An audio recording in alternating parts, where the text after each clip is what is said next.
This is the first lesson of File Import Component Training. And in this lesson we're going to show how to define the import of an Excel spreadsheet. I've started a new project called File Import Component Training. We're going to start off with a new process grid. And we're going to call this Lesson 1, Excel Order Import. And the first one is defining the file import. This is going to go in a menu. It would be a transaction. Couple of different selections here. First off, we're going to select execute all rows so that once we do the file import and map it to an object, then we'll just execute everything in the grid.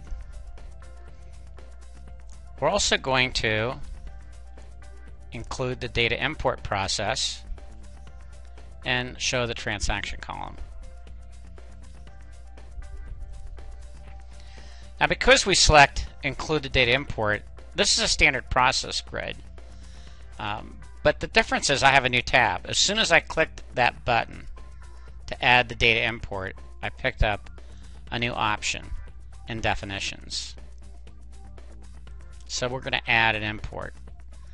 And this Excel spreadsheet here, which is in Program Files WiSys project, is actually installed on every machine as an example, and just our standard contract and install.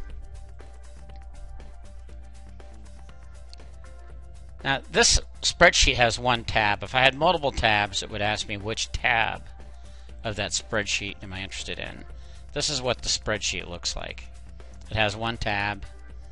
It's got a customer, location, carrier, arrival date, ship date. This was a spreadsheet that I received somewhere along the line as an example of something somebody wanted to do, and I populated it with demo data, which is why you have customer 901, 902, 903, and we have item numbers of demo bikes, a carrier of UPS, which is a ship via code of my system, item description, quantities, item prices, everything I need to do in order import. Note that there's a change in customer if this is sorted by customer, and I would like to start an order and group orders and lines together by customer. That would be the intent. So coming back over here, we're going to say OK to that. And we're going to give the import a name. Now I can have multiple imports defined here. I've defined one, and I have to give them all a unique name on this particular sheet. And I have to give it a table name, and we're going to call it order import. That's the table it's going to be created as. And then we need to come up with a default file location, which I'm going to make back to Program Files, where I've got the sheet WiSys, and then the project folder.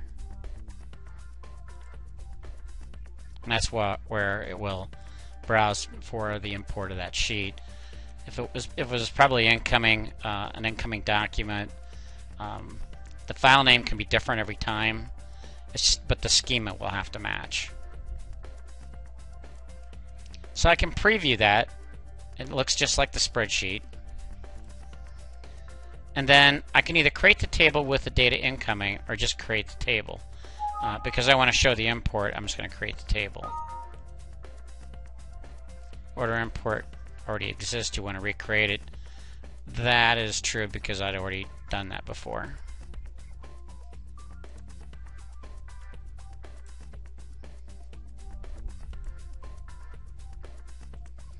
So now we need to, this is the way it works. We've created an order import table. And as it said, it was already there, but it's there again. Would have been put there the first time. And it has all the fields that are in that table, and added two more. One, it's added an ID column, which is really important, and I'll explain that later when we map objects. And there's another column that says is processed, because we're going to continue to bring data into this table, and we're going to process that data. So this table actually acts as like an audit trail, and will only be then processing rows that aren't processed. So if we say here, where is processed is null, then we'll only do orders. We'll only be looking at new lines coming in. And we'll do this order by the customer. Another thing that we're going to do here, and we have to do it if we're going to mark the as processed, because we have a stored procedure that is in the system that would allow us to pass a table name to a stored procedure, and then we'll automatically mark the as processed columns for that table so that you never have to recreate that on your own. So we're going to pass the order import as table name as an additional thing that we're going to do.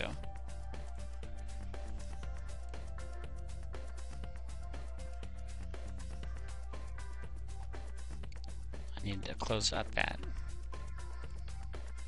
Okay. So there's nothing in this table. It's empty.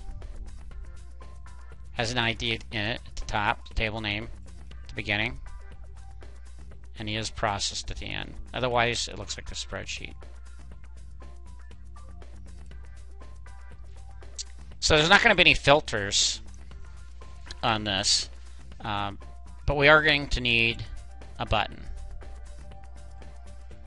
And we're going to create a button called import. And another thing that happened with the process grid that's unique now that we added the data import. Normally, you would only have agility component plugin and transaction report. Now we have another option on the drop-down list, data import. And this name is the name I gave the import. That's why I said you could have multiple buttons. So that if I had multiple imports, I just called it import. And that's why there's only one drop-down option.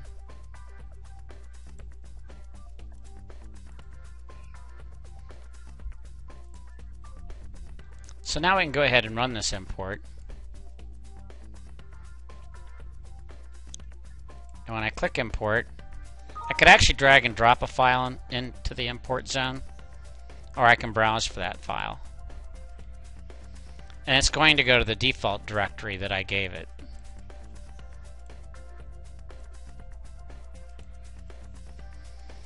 And the table comes back fully populated. So now we need to move on. This is the end of this lesson, and we'll move on with how we can map this data to an object. I want to thank you for taking the time to watch this video tutorial, and I encourage you to move on to the next video tutorial in this series.